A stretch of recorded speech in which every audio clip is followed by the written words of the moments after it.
Alhamdulillah, hamdan katsiran thayyiban mubarakan fih wa barakan alaih. Asyhadu an la ilaha illallah wahdahu la syarikalah wa asyhadu anna Muhammadan abduhu wa rasuluh alladzi la nabiyya ba'dah. Alhamdulillah, ikhwati fillah, pada hari ini kita kembali lagi dalam majelis di hari Kamis sore ini ya. Semoga Allah perkokoh iman dan takwa kita serta dilancarkan segala urusan kita ya. Ini melanjutkan pelajaran taharah yang sudah dijelaskan bagaimana taharah dari hadas,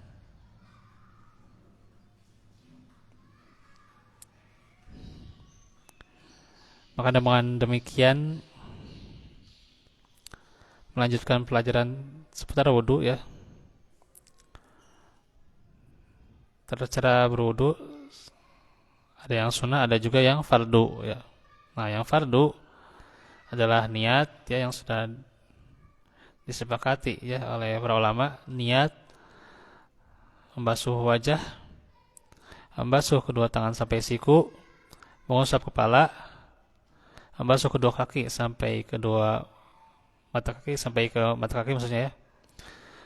Membasuh kedua kaki sampai ke mata kaki. Dan tertib. Ya.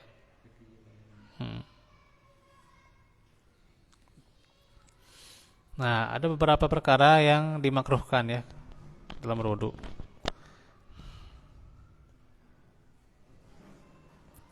Di antara perkara yang makruh yakni membasuh ya lebih dari 3 kali. Nah, itu ya makruh ya. Bahkan dikatakan orang yang melebihkannya itu berarti telah berbuat zalim. Ya, kalau membasuh lebih dari 3 kali.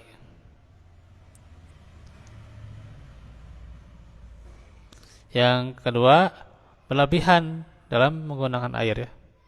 Berkaitan dengan ini Abu Daud, Nasa'i dan Ibnu Majah meriwayatkan dari Amr bin Su'aib dari bapaknya, dari kakeknya, bahwa Rasulullah SAW pernah berwudu dengan membasuh bagian tubuh ya. Jadi Nabi itu membasuh bagian tubuh yang wajib dibasuh masing-masing 3 kali. Ya, kecuali kepala tentunya ya. Mengusap kepala cuma sekali ya. Lalu mengatakan siapapun yang melebihi dari ini berarti telah berbuat kejelekan dan zalim. Sementara Abu Daud, Ibnu Majah, Ibnu Hibban dan Hakim meriwayatkan dari Abdullah bin Mughaffal bahwa Rasulullah pernah bersabda, pada umatku nanti akan ada suatu kaum yang berlebihan dalam berdoa dan bersuci. Nah, ini tentunya sangat dibenci ya.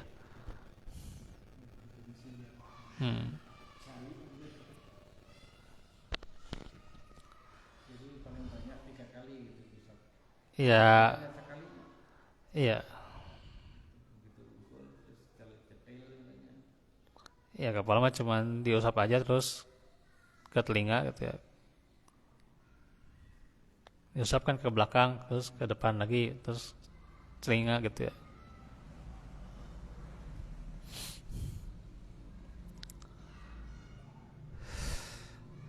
Nah, untuk berbicara dalam berwudu kalau tidak diperlukan ya, maka itu makruh kalau tidak diperlukan. Tapi kalau perlu ya nggak apa-apa.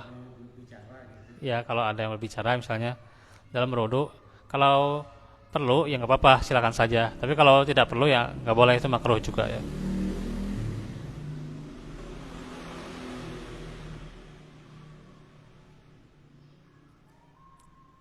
Nah, terus di poin yang keempat ada penjelasan bagaimana air wudhu yang menempel di tubuh ya,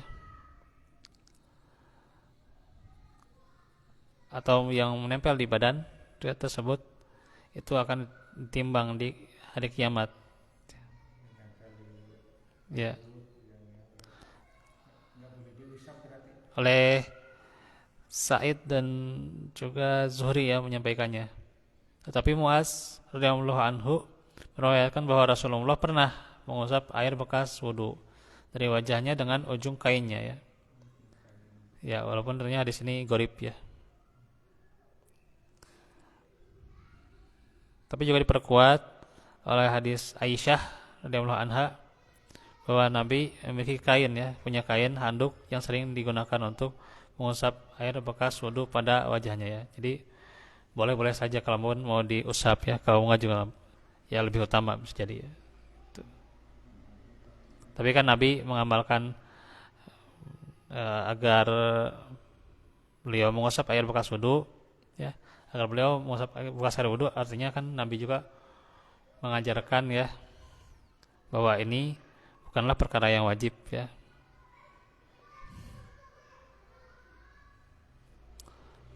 Artinya kalau misalnya lebih memungkinkan untuk dikeringkan dengan air itu ya, dikeringkan air bekas wudhu itu ya, maka lebih kondusif misalnya untuk dikeringkan ya, tidak masalah gitu ya gitu, karena Nabi juga pernah melakukannya gitu ya. Dan juga yang kelima, berwudu dengan air dari bejana terbuat dari kuningan dan air terjemur lama di bawah terik matahari. Nah, diriwayatkan dari Ibnu Umar dan Abu Hurairah radhiyallahu anhu tentang makruhnya berwudu dengan air yang dari bejana kuningan. Ya, tepatnya itu dari bejana kuningan ya. Sebagian dari mereka mengatakan saya pernah sodorkan air dalam bejana kuningan kepada Syu'bah, tetapi ia menolak untuk berwudu dengannya. Ketika selesai berwudu dan hendak sholat, hendaklah dalam hati diingat bahwa ia telah menyucikan anggota tubuh lahiriahnya dan itu merupakan tempat pandangan sesama makhluk, dan sekaligus merasa malu untuk bermunajat kepada Allah tanpa menyucikan hatinya ya.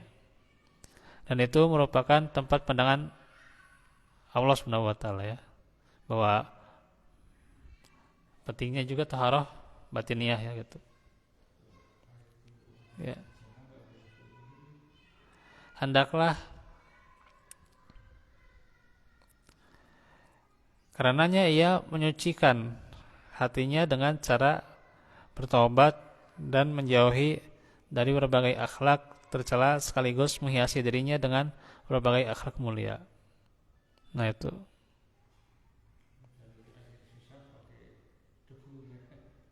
Orang yang mencukupkan dirinya menyucikan anggota tubuhnya yang lahiriahnya saja itu seperti orang yang mengundang raja ke rumahnya, tapi dia membiarkan badannya berlumuran dengan berbagai kotoran. Dan sebaliknya sibuk dengan memperindah penampilan pintu rumahnya. Alangkah tepatnya bila orang seperti ini mendapatkan kebencian dari Allah Subhanahu wa taala. Maka tentunya terutama bagaimana taharah lahiriah dan juga batiniah ya, hatinya itu ya. Batiniah hati ya, itu juga utama ya. Demikian untuk penjelasan taharah ya. Barakallahu fikum.